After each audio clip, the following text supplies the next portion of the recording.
அனைவருக்கும் வணக்கம்.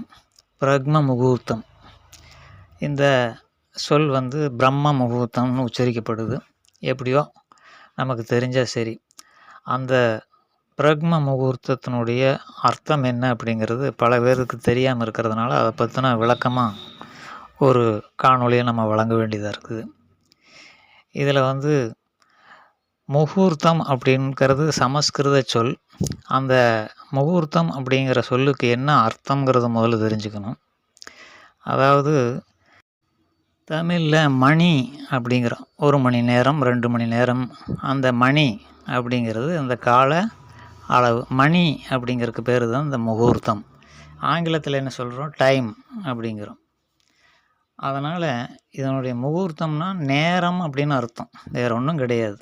அப்போ பிரம்ம முகூர்த்தம்னா எந்த நேரம். இப்போ நம்ம என்ன பண்ணுறோம்? மத்தியானம் 1 மணி, மத்தியானம் 2 மணி, சாயங்காலம் 5 மணி அப்படின்னு சொல்கிறோம். அந்த நம்பருக்கு பதிலாக அவங்க அந்த வார்த்தைகளை வச்சுருக்கிறாங்க. இந்த வேதங்கள் மிக பழமையானது அப்படிங்கிறதுக்கு ஆதாரமே இதுதான். எப்படின்னா, எண்கள் அப்போ கண்டுபிடிக்கப்படலை.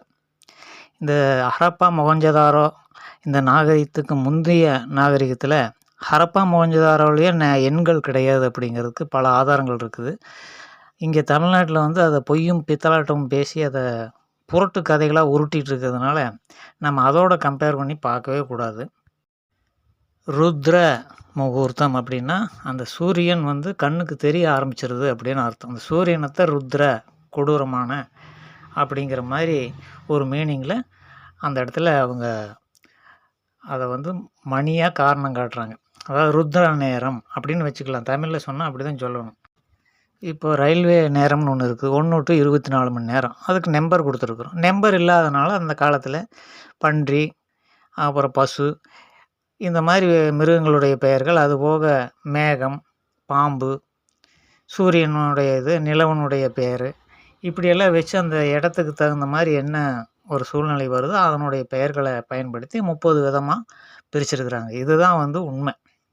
இப்போ அந்த முகூர்த்தத்தினுடைய அளவு நம்ம மணி இப்போது ஆங்கில முறைப்படி கடிகாரம் கண்டுபிடிக்கப்பட்ட பின் 60 நிமிடங்கள் கொண்டது 1 மணி நேரம். ஆனால் இந்த கடிகாரம் கண்டுபிடிப்பதற்கு முன்பு 48 நிமிடங்கள் கொண்டது தான் 1 மணி நேரமாக இருந்தது. அப்போது ஒரு நாளைக்கு 24 மணி நேரம் நம்ம இப்போ நம்ம அதை பகுத்து வச்சுருக்கிறோம். வேத காலத்தில் சமஸ்கிருதம் அந்த புழக்கத்தில் இருந்த காலத்தில், வேதங்கள் இயற்றப்பட்ட காலத்தில் 30 மணி நேரம் ஒரு நாளைக்கு. 24ங்கிறது 30 இருந்திருக்குது. 30 தான் குறைச்சி கடிகாரம் கண்டுபிடிக்கப்பட்ட போது அது 24 மணி நேரமாக இயங்கும்படி 1 மணி நேரத்துக்கு 60 நிமிடங்கள் அப்படிங்கிறத வச்சு 48 நிமிடங்கள்னு எவ்வளோ? 12 நிமிடங்கள் அதிகமாக 1 மணி நேரமாக காட்டப்படுது. இரண்டும் ஒன்று தான். இதில் கடிகாரம் கண்டுபிடிச்ச இதை 48 நிமிடங்களில் 1 மணி நேரமாக்கி கண்டுபிடிச்சது தான் 30 மணி நேரம் நம்ம இப்போ பழக்கத்தில் இருந்திருக்கும். இதிலிருந்து தான் அது வந்தது அப்படிங்கிறதுக்கு பல ஆதாரங்கள் இருக்குது.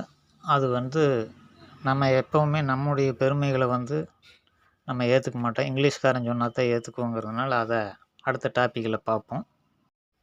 இப்போ பூமியினுடைய சுற்றளவு அதனுடைய டிகிரி 360 டிகிரி. இப்போ நம்ம அதை பன்றி, பசு, இப்படி பலவித பெயர்கள் வச்சு 30 பிரிவாக பிரிக்கும் பொழுது அந்த 360 டிகிரியை 30ஆல் வகுக்கும் பொழுது 12 கிடைக்குது. இந்த 12 தான் ராசி சக்கரன்ட்டு பேர். ராசி கட்டங்கள் பார்த்திங்கன்னா 12 இருக்கும். இப்படி 30 மணி நேரத்தை 360 டிகிரி 30 மணி நேரம்னா ஒரு இதை கடக்கிறதுக்கு எவ்வளோ ஆகுன்ட்டு நம்ம பார்க்கணும். இப்போ இந்த 30 மணி நேரத்தில் 12 ராசிகளை கடக்கும் பொழுது ஒரு ராசியை கடக்கிறதுக்கு 2.5 முகூர்த்தம் ஆகுது. அப்போ 2.5 முகூர்த்தங்கிறது அப்போ பூமி சுற்றும் பொழுது ஒரு ராசி கட்டத்தை கடக்கிறதுக்கு 120 நிமிடங்கள் ஆகுது. அதாவது 2.5 முகூர்த்தம். அப்போ 120 நிமிடங்கள் அப்படின்னா இன்றைய காலகட்ட பிரகாரம் 2 மணி நேரம். அப்போ 2 மணி நேரம்னா 12 × 2 24 மணி நேரம். சரியாக போச்சா? இதுதான் கணக்கு. அந்த காலத்தில் எண்கள் இல்லை. அதனால் இந்த பெயர்களால் அது அழைக்கப்பட்டதுங்கிறத தெளிவாக புரிஞ்சுக்குங்க. இந்த முகூர்த்தம்ங்கிறது அந்த கால கணக்கு வந்து சூரியனை அடிப்படையாக வச்சு சூரியன் இப்போ எங்கே இருக்குது அப்படிங்கிற விளக்கம் தானே தவிர அதை வச்சு தான் முகூர்த்தம்ங்கிறது அந்த டைம்ங்கிறது நிர்ணயிக்கப்பட்டது. இப்போ சூரியன் உதயமாகறதுக்கு முன்னாடி கடலினுடைய மேற்பரப்புகள் தான் உதயமாகுது அப்படிங்கிறத கண்டிருக்கிறாங்க அந்த காலத்தில். அப்போ அந்த கடல் பகுதியில் இருக்கிற சூரியன் இருக்குதுன்னு சொல்கிறதுக்கு தான் சமுத்திர முகூர்த்தம். அப்படின்னா சூரியன் இப்போ சமுத்திரத்துக்குள்ளே இருக்குது, சமுத்திரத்துக்கு கீழே அந்த வான்வெளியில் இந்த 360 டிகிரியில் 180 டிகிரியில் இந்த இடத்துல இருக்குதுன்னு சொல்கிறதுக்கு தான் அந்த சமுத்திர முகூர்த்தம். அப்படின்னா சூரியன் 48 நிமிஷம் இதுக்கு சூரியன் உதயமாகறதுக்கு முன்னாடி 48 நிமிடங்கள் வரை அந்த சமுத்திர பகுதியில் இருக்குதுன்ட்டு பொருள். அதுக்கு தான் சமுத்திர முகூர்த்தம் அப்படின்னு வச்சுருக்கிறாங்க. ஒவ்வொரு நாளும் முன்ன பின்ன 1 நிமிடம் 2 நிமிடம் இப்படி வந்து முன்பின் சூரியன் உதயமாகும். இப்போ இன்றைய காலகட்டத்தில் 6 மணி 8 நிமிடத்திற்கு சூரியன் உதயமாகுது அப்படின்னா 6:08 48 நிமிடங்களை கழிக்கணும். கழித்தா என்ன ஆகுது? அதில் ஒரு 40 நிமிஷம் கழியும் பொழுது 5:20 டு 6:08 வரைக்கும் இந்த சமுத்திர முகூர்த்தம். அப்போ 5:20க்கு முன்னாடி 48 நிமிடங்களை கழித்தா அதுதான் பிரம்ம முகூர்த்தம். அப்போ வந்து ஒவ்வொரு நாளும் பிரம்ம முகூர்த்தம் என்பது மாறி மாறி வந்துட்டுருக்கு. ஆனால் இதுவரைக்கும் சொல்லப்பட்ட விஷயங்கள் இந்த கோயில் பூசாரிகள், அதே மாதிரி கோயில் குருக்கள் பிராமணர்கள், அப்புறம் இந்த சோதிடர்கள், இன்னும் பல பேர் இருக்கிறாங்க. வானவியல் சாஸ்திரம், ஆன்மீக சொற்பொழிவாற்றுவாங்க. எல்லாம் பிரம்ம முகூர்த்தம்ன்ட்டு கூவிட்டு இருப்பாங்க. அது அனைத்துமே தவறு. பிரம்ம முகூர்த்தம் அப்படிங்கிறது பிரம்ம முகூர்த்தம் வந்து ஒவ்வொரு நாளும் ஒவ்வொரு கால அளவில் மாறி மாறி வந்துட்டுருக்கு. சரியான அந்த நேரத்தை வந்து தேர்ந்தெடுத்து நம்ம வந்து அந்த கடவுளை வணங்கணுங்கிறதுக்காக அந்த காலத்தில் நேரத்தில் எந்திரிக்கிறது தான். இப்போ என்ன ஆகுன்னா 5:20க்கு முன்னாடி அதில் ஒரு 28 நிமிடங்களை கழிச்சா என்ன ஆகுது? 4:32 நிமிடத்திலிருந்து 5:20 வரைக்கும் தான் இந்த பிரம்ம முகூர்த்தம். அது வந்து ஒரு நாளைக்கு காலையில் சூரியன் வந்து 6 மணி 10 நிமிடத்துக்கு உருவாச்சுன்னா இந்த 2 நிமிஷத்தை கூட்டிக்கணும். 4:34 5:22 வரைக்கும் பிரம்ம முகூர்த்தம். அந்த பிரம்ம முகூர்த்தம்னு சொல்லி அதே மாதிரி வருது நமக்கும் வாயில். இதில் பாரு என்ன போட்டு வச்சுருக்குறாங்க, 4 மணிலேருந்து அப்படின்னா பிரம்ம முகூர்த்தம் அப்படின்னு நினச்சிக்கிட்டு ஒரு அரை மணி நேரத்தை வந்து வேற ஒரு முகூர்த்தத்தில் செலவழிச்சிட்ருப்பாங்க.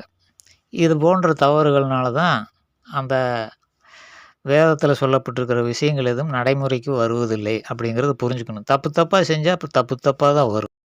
இப்படி வேதத்தில் சொல்லப்பட்டிருக்கிற விஷயங்களை வந்து அந்த கால கணக்குகளை சரிவர கணக்கிடணும் உட்காந்து பொறுமையாக. அதுக்கெல்லாம் இன்றைய சோசிகாரர்களுக்கு வந்து அந்த பொறுமையெல்லாம் கிடையாது. அதை பற்றி ஒன்றுமே தெரியாது முதல்ல. இப்போ நான் தான் முதல்ல இதை வெளியிட்டிருக்கிறேன். முகூர்த்தம்னா 48 நிமிஷம்னா அது எப்படி அப்படிங்கிறது கால்குலேஷன் 48 நிமிஷங்கிறது ஏற்கனவே சொல்லியிருக்கிறாங்க. ஆனால் அது என்ன கணக்குங்கிறது சூரிய உதயத்துக்கு இருந்து 48 நிமிஷம் வந்து அந்த ருத்ர முகூர்த்தம் அப்படிங்கிறது. அதனால் செம்மறியாடுகள் மாதிரி என்னென்ன விவரம் தெரியாமல் குமிஞ்சுக்கிட்டே நடந்த மாதிரி இவனுக்கு அப்படியே வழி வழியாக பிரம்ம முகூர்த்தம்னா இந்த 4 டு 5:30 அடிப்படையில் அவங்களுக்கு வந்து தெரியல என்ன பண்ண முடியும், தெரியாததான் இதுதான் அப்படின்னு சொல்லிட்டு எல்லாரும் சொன்னாங்க, நம்மளும் சொல்லணும். நம்ம சுயமாக சிந்திக்கக்கூடிய ஆற்றல் நமக்கு இல்லைல்ல.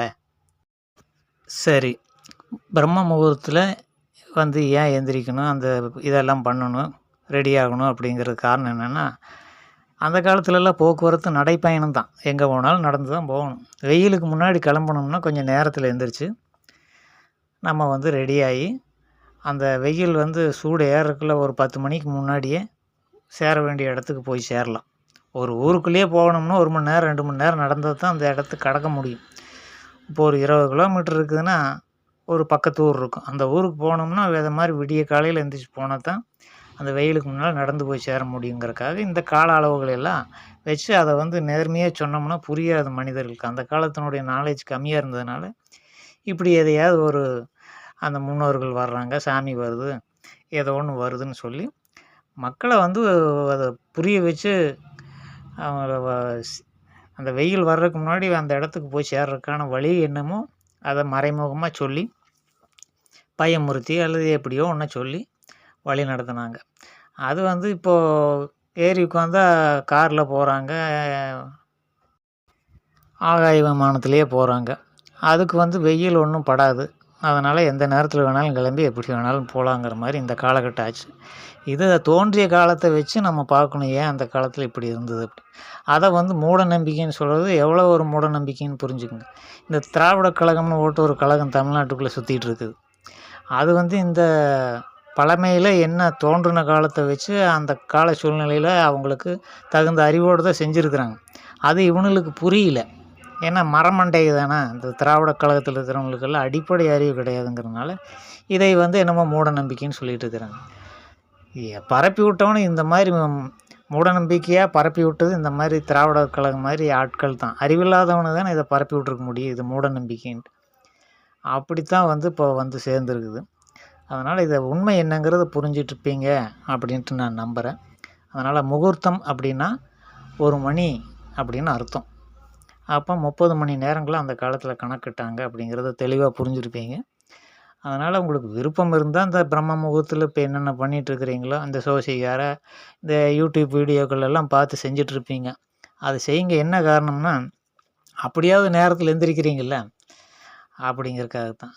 ஆக்சிஜன் எல்லாம் சுற்றி இருக்கும், மரங்கள் எல்லாம் இருக்கும், சுவாசிக்கிறதுக்காக ரெஸ்ட் எடுத்து ஒரு ஃப்ரெஷ் பண்ணிவிட்டு போகலாம். அதுக்காக வாக்கிங்கெல்லாம் போகக்கூடாது. வாக்கிங் போனால் எனர்ஜி செலவு பண்ண வேண்டியது வரும். இப்படி பல விஷயங்கள் இருக்குது. நம்ம சேனலில் வர்ற பல வீடியோக்களில் பலவிதமான நுட்பமான அறிவியல் உண்மைகளையும் எல்லாத்தையும் நம்ம விளக்கிட்டு இருக்கிறோம். அதை தொடர்ந்து பாருங்கள். நன்றி.